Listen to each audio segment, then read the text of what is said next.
Welcome, students. So, today we are going to start with our next poem, which is Emily Dickinson's Because I Could Not Stop for Death. Okay, so Emily Dickinson, she was born in 1830 and she died in 1886. She was an American poet, and a, a unique trait of her personality was that she didn't like to leave her home. She was an introvert, we can call. But she was an introvert, but she used to maintain her intimate relationships with people she never met face to face. So this was her quality. And she was so creative during her lifetime that she wrote 1800 to 2000 poems. Now let us start our poem Because I Could Not Stop for Death. This poem was published in 1890. See, it means it was published posthumously after the death of the poet. And it was published in collection Poems Series 1. It is a lyrical poem and it talks about life and death. That life and death goes parallel. Okay.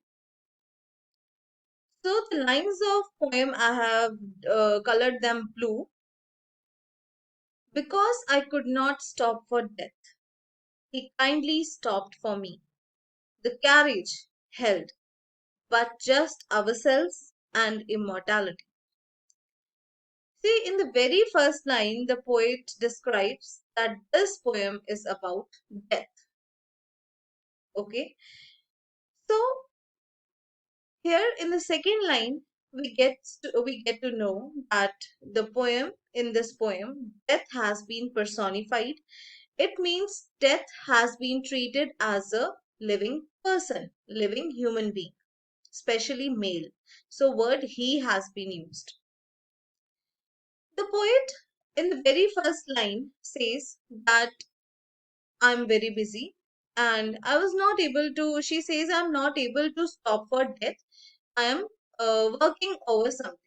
Okay, that I'm living my life. I'm busy. So in the next line, the poet says, but the death is very kind. The death is, it is death who waited for me.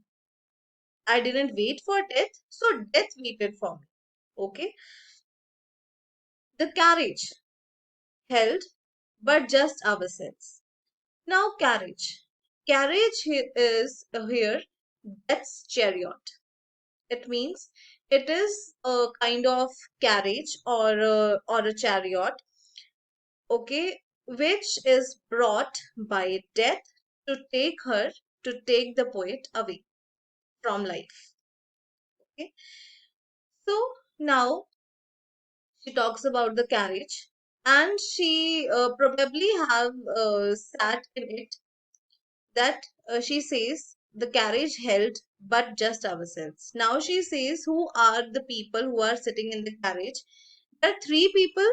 First is death, then second is poet, third is immortality.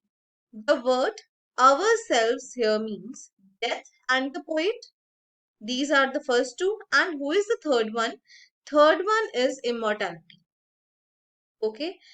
So now there is a kind of contradiction that how death, which means mortality, and immortality, which means eternal life, no death, and how can they sit in a single carriage?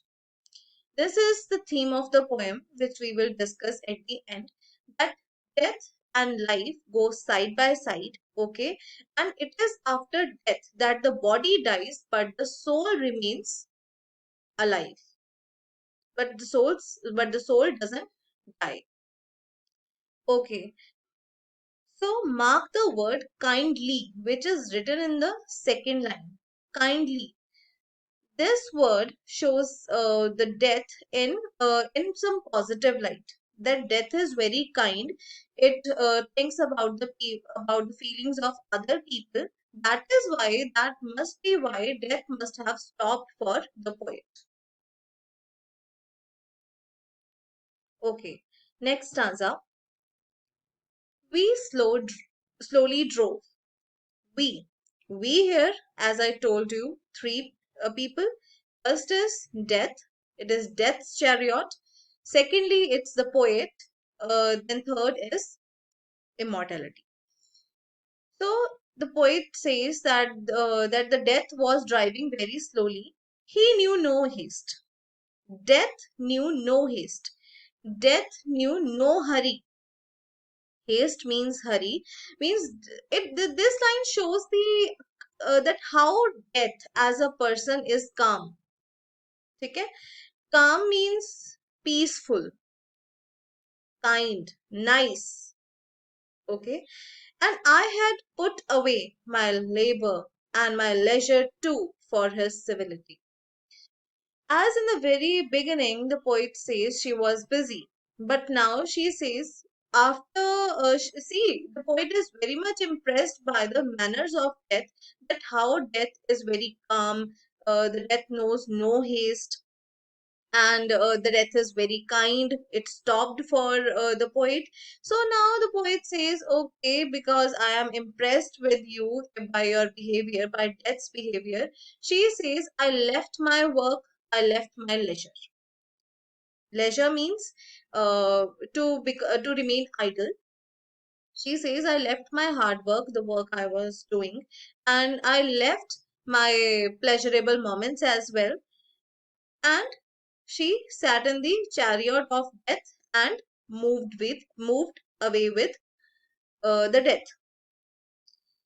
And for his civility, his again is used for death only. Civility means politeness. It is because of the good behavior of death that she left everything. She left her life. See, the poet Emily Dickinson has romanticized the idea of death. Here we can say, just like in our normal life, a girl leaves her house, leaves her parents, her happiness, her work, and marries a man whom she sometimes don't, she doesn't know, or may she know him, but she leaves her life, her previous life, her previous leisure, her previous labor, and then moves with someone else. Okay, and here as well, the poet compares herself to a bride, okay, and the death is compared to groom. Just like a bride leaves her house and moves with groom, just in this poem, just like this, the poet moves with the death. Okay, see, death is just so polite and charming that he distracted her from anything else. Now the journey of the three characters in a carriage begins. We passed the school where children strove at recess. In the ring, we passed the fields of gazing grain. We passed the setting sun. See, here she says when they were sitting in a chariot, they passed first of all school. School is here signifies or symbolizes childhood, okay, where children were playing. Strove means strive. Here it means to play. The children, when they passed the school, it was the time of recess, and the children were they were playing in the school, okay, in the school ground, we can say. And this symbolizes the stage when Emily Dickinson or any other person is at a very little age, or we can say in childhood. All right. In the ring here means chariot or the carriage. Then she says, we passed the fields of gazing grain. Gazing grain, gazing means to look at something. Then they passed a field where the grain, where the crops were standing. Okay, they were not small. They were not small crops. The crops were of a good height. Okay, and then the grains were gazing or looking at the chariot. See, it also it also means that this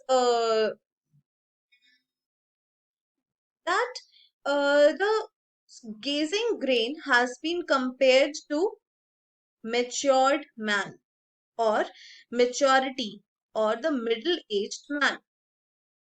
All right. So then they passed the middle age of in the life of a person. And then she says we passed the setting sun. Setting sun, it means that something is about to die, that when the sun sets, it means the day is going to end. Here it means the life is going to end. Okay.